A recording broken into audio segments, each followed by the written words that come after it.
Menertawakan dunia persilatan. Xiao Jianghu. Audiobook, novel silat. Cerita, Jin Yong. Jilid 7. Cukup, sahut Fang Renzi melerai sambil tersenyum lebar. Kalau kau hajar dia sampai mati, bagaimana kau akan bertanggung jawab di hadapan guru? Bocah ini cantik seperti perempuan, sudah pasti ia tidak tahan menerima tendanganmu. Dibandingkan dengan yang lain, sebenarnya ilmu silat Jiarenda tergolong biasa saja. Ditambah lagi dengan kelakuannya yang buruk membuat ia tidak disukai murid-murid Kinceng yang lain, kecuali putra bungsu gurunya yang telah meninggal tempo hari. Itulah sebabnya mengapa ia sangat membenci Lin Pingxi setengah mati. Namun demikian, karena takut terhadap Fang Renzi dan Yuren Hao, ia hanya balas meludahi wajah Lin Pingxi beberapa kali. Mereka bertiga lalu membawa masuk tubuh Lin Zenan, Nyonya Wang, dan Lin Pingxi ke dalam kedai kecil tadi. Setelah itu Fang Renzi berkata, sebelum perjalanan pulang sebaiknya kita makan dulu. Adik Jia, coba kau memasak sesuatu untuk kita. Baik, jawab Jiarenda tanpa membantah dan langsung masuk ke dapur. Yuren Hao termenung sejenak kemudian berkata, Kakak Fang, kita harus berhati-hati. 3 orang ini jangan sampai mendapat kesempatan untuk kabur. Apalagi si tua ini, ilmu silatnya lumayan hebat. Apa susahnya? Jawab Fang Renzi. Setelah makan nanti kita putuskan saja urat syaraf tangan dan kaki mereka. Setelah itu, kita tembus tulang pundak mereka menggunakan tali, dan kita ikat mereka menjadi satu seperti kepiting. Dengan demikian, tidak mungkin mereka bisa kabur. Kepala Lin Zenan langsung pening mendengar rencana keji Fang Renzi. Lin Pingxi yang tidak sabar segera memaki dengan kasar, tidak tahu malu. Bunuh saja kami bertiga daripada kau perlakukan kami dengan cara hina seperti itu. Perbuatan kalian sama seperti bajingan rendah yang kotor dan tercela. Fang Renzi tersenyum menyeringai dan berkata, sekali lagi kau bicara tidak sopan, aku segera mencari tahi kerbau atau anjing untuk kujejalkan ke dalam mulutmu itu. Ancaman ini ternyata sangat manjur. Lin Pingxi langsung terdiam menutup mulutnya rapat-rapat. Namun demikian dalam hati ia tetap saja mengutuk laki-laki bertubuh kurus itu. Adik Yu, kata Fang Renzi selanjutnya, guru telah mengajarkan ilmu pedang penakluk iblis dan kita berhasil memainkannya dengan baik. Kau buat ketua Lin tidak berdaya menghadapi jurus kebanggaan keluarganya sendiri. Kemudian ia berpaling kepada Lin Zenan dan melanjutkan, Ketua Lin, aku yakin saat ini kau pasti sedang berpikir, dari mana perguruan Kinceng memperoleh ilmu pedang penakluk iblis, bukan begitu? Ucapan Fang Renzi benar-benar sesuai dengan pikiran Lin Zenan. Majikan Birofue itu memang sedang merenung, dari mana orang-orang Kinceng busuk ini mempelajari ilmu pedang penakluk iblis keluarga kami. Sementara itu Lin Pingxi dalam hati berharap memperoleh kekuatan untuk bangkit dan menyerang kedua orang itu sampai tewas. Akan tetapi, karena tubuhnya sedang tertotok, ia sama sekali tidak mampu bergerak apalagi bangkit dan bertarung. Lebih-lebih ketika merenungkan ancaman Fang Renzi yang mengerikan tadi yang akan memutus urat syarafnya dan mengikat tubuhnya seperti kepiting, tentu baginya lebih baik mati daripada menderita begitu. Sungguh tak disangka tiba-tiba terdengar suara Jiarenda menjerit, "Ah! Ah!" Fang Renzi dan Yuren Hao segera melompat dan berlari ke dapur sambil menghunus pedang masing-masing. Begitu keduanya pergi, dari pintu depan muncul sesosok bayangan berkelebat memasuki kedai dan langsung mendekati Lin Pingxi. Orang itu menarik kerah baju Lin Pingxi dan mengangkat tubuh pemuda itu dengan kedua tangan. Lin Pingxi sendiri menjerit kaget karena orang yang baru datang ini tidak lain adalah si gadis burik penjual arak di luar kota Fuzhou tempo hari. Gadis burik itu membawa tubuh Lin Pingxi keluar melalui pintu depan menuju pepohonan di mana kuda-kuda ditambatkan. Tubuh pemuda itu segera dinaikkannya ke punggung salah satu kuda. Ketika Lin Pingxi masih dilanda kebingungan, tahu-tahu si gadis burik sudah memotong tali kendali yang tertambat di pohon, kemudian memukul paha belakang kuda dengan keras. Merasa kesakitan, kuda itu pun berlari kencang membawa tubuh Lin Pingxi yang terangkut di punggungnya. "Ayah! Ibu!" teriak Lin Pingxi dengan perasaan kacau. Karena mengkhawatirkan keadaan kedua orang tuanya serta tidak ingin kabur seorang diri, ia pun menghentak keras sehingga tubuhnya jatuh ke tanah. Setelah terguling-guling beberapa kali, ia akhirnya masuk ke dalam semak belukar yang cukup lebat. Sementara itu kuda yang telah membawanya terus saja berlari dan masuk ke dalam hutan. Perlahan-lahan Lin Pingxi mencoba bangkit, namun totokan pada tubuhnya belum terbuka sehingga kakinya terasa kaku untuk bergerak. Akibatnya, ia pun kembali terjatuh dan masuk ke dalam semak yang lebih lebat. Sekujur tubuhnya terasa nyeri dan sakit akibat jatuh dari punggung kuda tadi serta terbentur bebatuan hutan. Samar-samar terdengar suara langkah kaki beberapa orang mendekati tempatnya. Lin Pingxi pun mendekam di dalam semak tanpa bergerak sedikit pun. Ternyata orang-orang itu sedang terlibat pertempuran. Perlahan-lahan ia mengangkat kepala dan melihat dua pihak sedang bertarung seru. Tampak Fang Renzi dan Yuren Hao di satu pihak melawan si gadis burik dan seorang pria di pihak lain. Pria itu memakai cadar berwarna hitam sehingga wajahnya sulit untuk dikenali. Hanya saja, orang itu terlihat memiliki rambut putih sehingga tanpa ragu lagi Lin Pingxi langsung yakin kalau dia adalah kakek Sa, si pemilik kedai arak di luar kota Fuzhou. Diam-diam Lin Pingxi merenung, tadinya aku mengira kakek Sa dan cucu perempuannya adalah anggota perguruan Qing Cheng yang telah membantai para pegawai biro Fui. Tak disangka, mereka justru berusaha menolongku. Oh, kalau saja aku tahu mereka mahir ilmu silat, tentu tempo hari aku tidak perlu repot-repot berlagak sebagai pahlawan.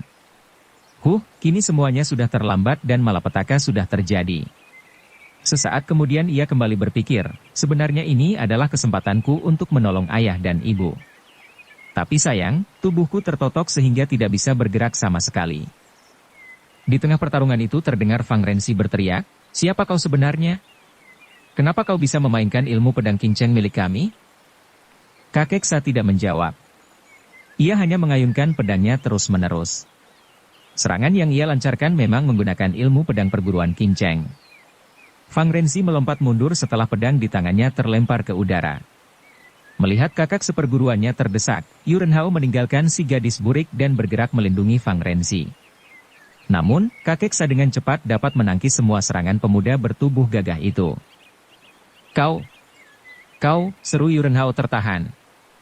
Suaranya terdengar penuh dengan perasaan kejut bercampur ngeri. Sesaat kemudian pedangnya pun terlempar pula ke udara. Si gadis burik menerjang ke depan hendak menusukkan pedangnya, namun kakek Sa sempat mencegah, "Jangan bunuh mereka."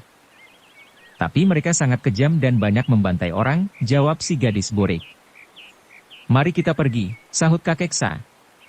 Melihat si gadis burik masih penasaran, ia kembali berkata, "Jangan lupakan perintah guru." "Baiklah, kali ini kuampuni nyawa mereka," jawab si gadis burik sambil mengangguk. Usai berkata, ia langsung melesat masuk ke dalam hutan, sementara kakek Sa mengikuti di belakangnya. Sekejap kemudian kedua bayangan mereka sudah lenyap di telan lebatnya pepohonan. Fang Renzi dan Yuren Hao terdiam sambil berusaha menenangkan diri. Mereka lantas memungut pedang masing-masing yang berserakan di tanah. "Sungguh tidak masuk akal. Dari mana orang itu bisa memainkan jurus pedang perguruan kita?" tanya Yuren Hao tak percaya. "Sebenarnya dia hanya mengetahui beberapa jurus saja," sahut Fang Renzi. "Namun, ketika memainkan jurus angsa terbang ke angkasa, dia benar-benar sempurna." "Mereka berhasil menyelamatkan si bocah Lin," seru Yuren Hao. Fang Renzi tersentak dan berkata, "Jangan-jangan ini semua hanya siasat mereka untuk menjauhkan kita dari suami istri Lin." "Sialan," sahut Yuren Hao geram. Keduanya pun bergegas kembali menuju kedai kecil tadi. Tuan muda hidup mengemis. Keadaan kini menjadi sunyi senyap. Selang agak lama, Lin Pingxi mendengar suara langkah kaki kuda sedang berjalan mendekat. Sesaat kemudian, dua ekor kuda yang masing-masing ditunggangi Fang Renzi dan Yuren Hao muncul dan melewati jalanan hutan tersebut.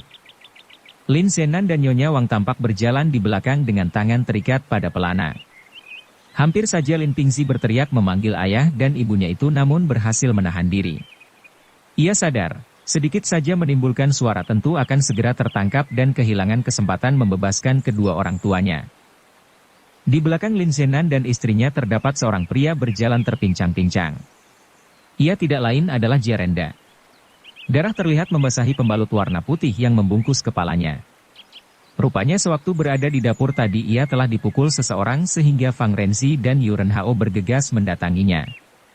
Pada saat itulah si gadis burik masuk ke dalam kedai dan membawa Lin Pingxi kabur. "Bangsat! Kalian boleh senang bisa menyelamatkan si anak kelinci itu? Tapi aku masih memiliki dua kelinci tua ini." Setiap saat mereka akan kusiksa sesuka hati. Lihat saja, sampai di Gunung Kinceng nanti apakah nyawa mereka masih ada? Seru Jiarenda memaki-maki kakek Sa dan Wan Er yang sudah lama pergi. Mendengar itu Fang Renzi membentak, "Adik Jia, ingat baik-baik pesan guru yang menyuruh kita untuk menangkap Lin Zenan suami istri hidup-hidup. Kalau sampai kedua orang ini mati atau cacat, entah berapa banyak lembaran kulitmu yang akan dibeset nanti." Jiarenda mendengus dan langsung berhenti memaki. Lin Pingzi mendengar orang-orang Kinceng itu berjalan semakin jauh dan akhirnya lenyap di telan gelapnya hutan. Hatinya merasa sedikit lega dengan apa yang baru saja ia dengar. Mereka harus membawa ayah dan ibu ke Gunung Kinceng dalam keadaan hidup. Sichuan terletak sangat jauh di barat sana. Aku masih punya kesempatan untuk menolong ayah dan ibu. Sejenak ia terdiam, kemudian berpikir lagi, setelah menemukan cabang Biro Wei yang paling dekat dari sini, aku harus segera mengirim surat kepada kakek di Luoyang. Setelah berpikir demikian, Lin Pingzi mencoba bangkit namun totokan pada tubuhnya ternyata belum terbuka. Terpaksa ia harus sabar menunggu meskipun banyak nyamuk dan serangga menggigit kulitnya. Setelah menahan gatal dan kesal selama beberapa jam, akhirnya ia bisa kembali bergerak. Saat itu matahari telah terbenam dan keadaan menjadi gelap gulita. Sebaiknya aku menyamar saja. 3 bangsat dari Kinceng itu sudah hafal dengan wajahku. Entah bagaimana aku bisa membebaskan ayah dan ibu kalau sampai terbunuh? Berpikir demikian, Lin Pingzi segera bergegas menuju kedai kecil tempat keluarganya disekap musuh tadi. Begitu masuk ke dalam, ia langsung mencari pelita di dapur dan segera menyalakannya. Dicarinya pula seperangkat pakaian untuk menyamar namun tidak juga ia dapatkan. Rupanya suami istri pemilik kedai ini benar-benar sangat miskin. Mereka bahkan tidak memiliki pakaian ganti. Merasa kecewa Lin Pingzi pun berjalan keluar dan menemukan mayat kedua pemilik kedai itu yang dibiarkan tergeletak begitu saja di atas tanah. Terpaksa ia harus menelanjangi mayat si laki-laki dan mengambil pakaiannya. Tiba-tiba angin berhembus memadamkan pelita, sehingga ia merasa ngeri juga berada di dalam kegelapan bersama 2 sosok mayat. Dengan langkah berat, Lin Pingzi menyeret mayat si suami menuju dapur. Setelah menyalakan pelitanya kembali, ia pun melucuti pakaian pria malang itu. Tak disangka, baunya sungguh memuakkan. Tadinya Lin Pingzi berniat mencuci pakaian itu terlebih dahulu, namun, begitu teringat keadaan ayah dan ibunya yang harus segera ditolong, ia langsung mengurungkan niat tersebut. Jika aku sampai kehilangan kesempatan hanya karena mencuci pakaian kotor ini, aku pasti akan menyesal seumur hidup, demikian pikirnya. Tanpa banyak pertimbangan lagi, Lin Pingzi pun mengganti pakaiannya dengan pakaian pria pemilik kedai tersebut sambil menggertakkan gigi. Mayat pasangan suami istri itu lalu dikuburnya dalam satu liang. Setelah itu ia juga menemukan senjata ayah dan ibunya yang berserakan di tanah. Dipungutnya pedang dan golok tersebut lalu dibungkusnya menggunakan selembar kain untuk kemudian disembunyikannya di balik baju. Keadaan malam itu sangat sunyi. Samar-samar hanya terdengar suara katak bertalu-talu. Lin Pingzi merasa sangat pilu dan hampir saja menjerit keras-keras. Pelita di tangannya pun dilemparkan ke udara hingga akhirnya jatuh ke dalam sebuah kolam di depan kedai. Suasana kini kembali gelap gulita. Lin Pingzi, Lin Pingzi. Jika kau hanya menuruti amarahmu, maka kau akan lengah dan akhirnya jatuh ke tangan perguruan Kinceng lagi. Nasibmu tentu tak jauh beda dengan pelita yang tercebur kolam tadi, teriaknya kepada diri sendiri. Perlahan ia mengusap matanya yang hampir menangis menggunakan lengan baju. Kembali ia mencium bau busuk dan hampir saja muntah dibuatnya. Namun, hatinya kembali berkata, kalau aku tidak dapat menahan bau busuk pakaian ini, maka aku bukan laki-laki sejati. Dengan menahan rasa sakit akibat terjatuh dari kuda tadi, Lin Pingzi melangkah sedikit demi sedikit. Ia terus saja berjalan tanpa kenal arah dan tujuan, naik dan turun menyusuri perbukitan sepanjang malam. Ketika pagi tiba, ia pun tersentak kaget karena matanya disilaukan cahaya matahari yang terbit di ufuk timur. Astaga! Bukankah bangsat-bangsat itu membawa ayah dan ibu menuju ke Gunung Kinceng? Sichuan terletak di barat, tapi kenapa aku justru berjalan menuju timur? Berpikir demikian ia pun berputar balik dan langsung berlari membelakangi matahari. Ayah dan ibu sudah berjalan sepanjang malam ke arah barat, sudah pasti aku tertinggal jauh. Tidak mungkin aku bisa mengejar mereka kalau hanya berjalan kaki. Aku harus membeli seekor kuda. Tapi, entah berapa harganya kira-kira? Lin Pingxi meraba saku yang ternyata kosong melompong. Ketika meninggalkan Fuzhou, ayah dan ibunya membungkus sejumlah uang dan perhiasan sebagai bekal mereka dan mengikat bungkusan itu di pelana kuda. Kini kuda itu sudah dibawa serta oleh orang-orang Qing Cheng. Lin Pingxi benar-benar patah semangat. Ia tidak memiliki uang sedikit pun untuk membeli kuda baru. Apa yang harus aku lakukan? Apa yang harus aku lakukan? Ujarnya bingung sambil mendongak ke langit. Aku harus menolong ayah dan ibu. Entah bagaimana caranya, aku tidak boleh menyerah. Pemuda itu melanjutkan perjalanan menuruni bukit. Menjelang tengah hari ia merasa perutnya sangat lapar. Tiba-tiba matanya melihat beberapa pohon lengkeng sedang berbuah lebat. Meskipun belum matang benar, namun lumayan baginya untuk sekadar mengganjal perut. Segera dihampirinya pohon itu lalu ia julurkan lengan ke atas untuk meraih buahnya yang ranum. Hampir saja ujung jarinya menyentuh sasaran pada saat hatinya tiba-tiba berontak, buah lengkeng ini pasti ada yang memiliki. Mengambil tanpa izin sama artinya dengan mencuri. Keluarga Lin turun-temurun melakukan pekerjaan mengawal dan menjaga harta benda milik orang lain, mana boleh sekarang aku mencuri hanya demi mengenyangkan perut sendiri. Jika sampai ada orang yang melihatku dan melapor kepada ayah, tentu ayah akan sangat malu. Nama baik keluarga Lin dan Biro Ekspedisi Fui akan tercemar oleh perbuatanku. Sejak kecil Lin Pingxi sering mendapatkan nasihat dari Lin Shenan bahwa segala kejahatan merampok sesungguhnya berasal dari mencuri. Mula-mula mereka mengambil harta orang lain secara kecil-kecilan, dan perbuatan ini lama-lama menjadi kebiasaan. Setelah kekuatannya bertambah besar, si pencuri akhirnya tidak malu lagi mengambil milik orang lain secara paksa. Teringat nasihat ayahnya itu, Lin Pingxi berkeringat dingin. Mulutnya pun mengucapkan tekad, suatu hari nanti ayah dan aku akan membangun kembali Biro Ekspedisi Fui. Aku harus selalu bersikap kesatria dan melakukan perbuatan laki-laki sejati. Aku tidak akan mencuri. Lebih baik mengemis daripada mencuri. Dengan langkah cepat, Lin Pingxi melanjutkan perjalanan dan membuang jauh-jauh keinginannya terhadap buah lengkeng tadi, atau buah-buah lain yang ditemuinya di jalan. Sampai akhirnya ia memasuki sebuah desa kecil. Dengan perasaan canggung, ia mulai meminta-minta di depan sebuah rumah.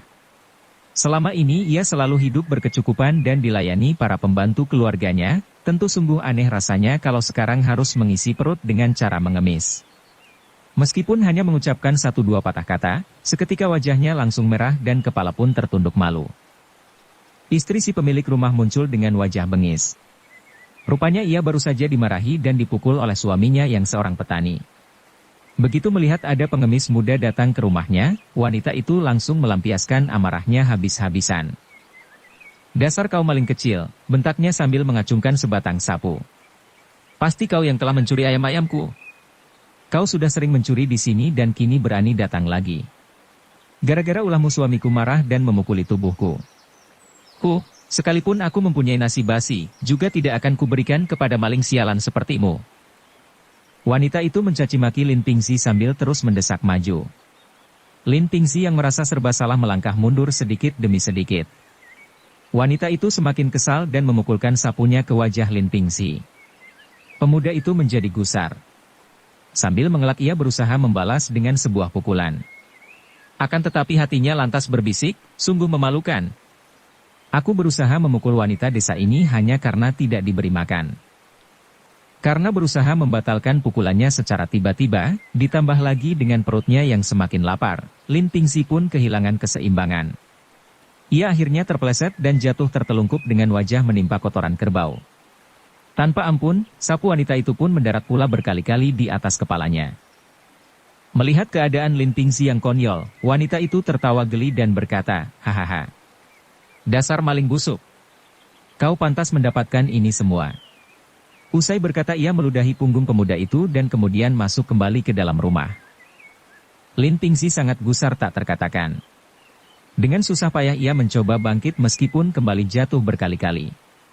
Wajah dan tangannya penuh dengan kotoran kerbau. Tiba-tiba wanita pemilik rumah itu keluar lagi dengan membawa 4 batang jagung rebus yang masih panas. "Pergilah, setan kecil.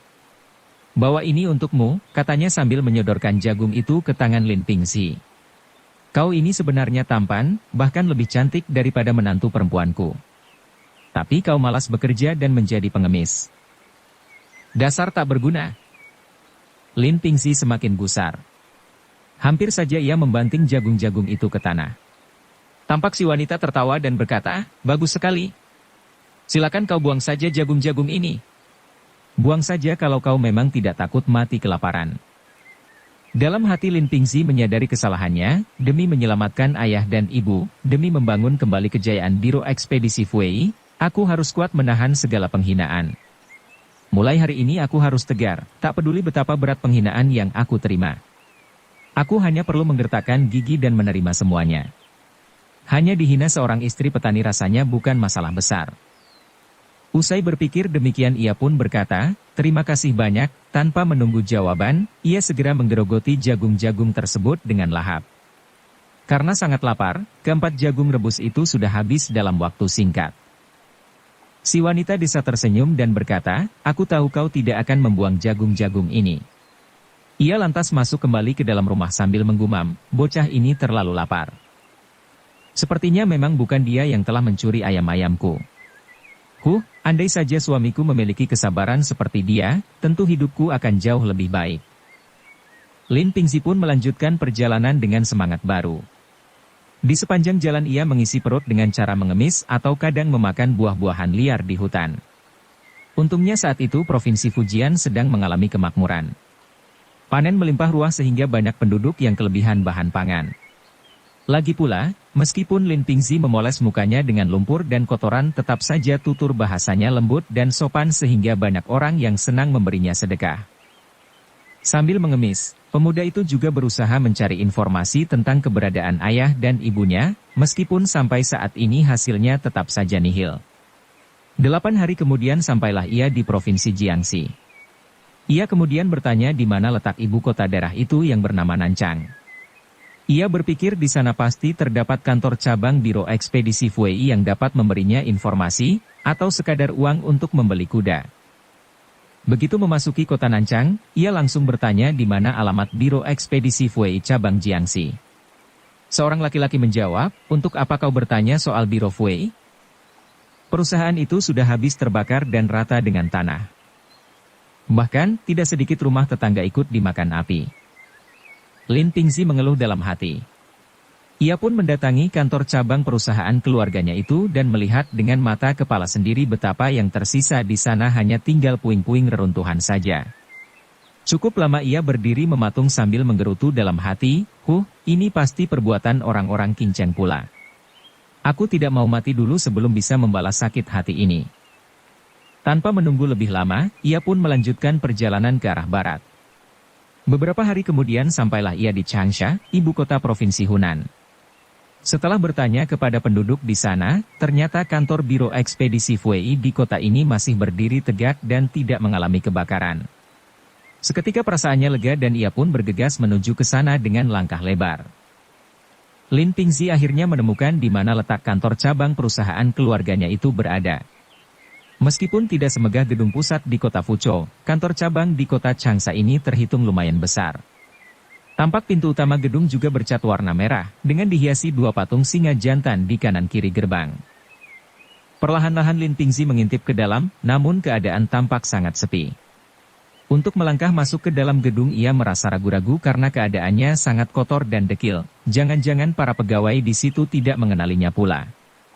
Ketika mendongak ke atas, dilihatnya papan nama perusahaan tidak terpasang sebagaimana mestinya. Papan yang bertuliskan, Biro Ekspedisi Fui Cabang Hunan, itu tampak terbalik cara memasangnya. Bagaimana mungkin para pegawai di sini sedemikian ceroboh, katanya dalam hati. Lin Pingzi kemudian memandang ke arah tiang bendera di depan gedung. Betapa terkejut hatinya menyaksikan bukannya panji-panji kebesaran Biro Fui yang berkibar, melainkan sepasang sepatu rusak di tiang sebelah kiri, dan selembar celana wanita di tiang sebelah kanan. Celana wanita itu bermotif bunga-bunga dan terlihat robek di sana-sini. Belum habis rasa herannya tiba-tiba dari dalam kantor keluar seorang laki-laki yang langsung membentak dirinya, "Hei, anak bulus. Apa yang kau lakukan di sini? Mau mencuri, hah?" Mendengar logat bicara orang itu mirip dengan murid-murid King Cheng, Lin Pingxi buru-buru memutar badan untuk segera pergi. Akan tetapi, sebuah tendangan lebih dulu mendarat di punggungnya, membuat pemuda itu jatuh tersungkur. Bersambung ke jilid 8. Dukung kami dengan subscribe, follow, like, komen dan share. Terima kasih.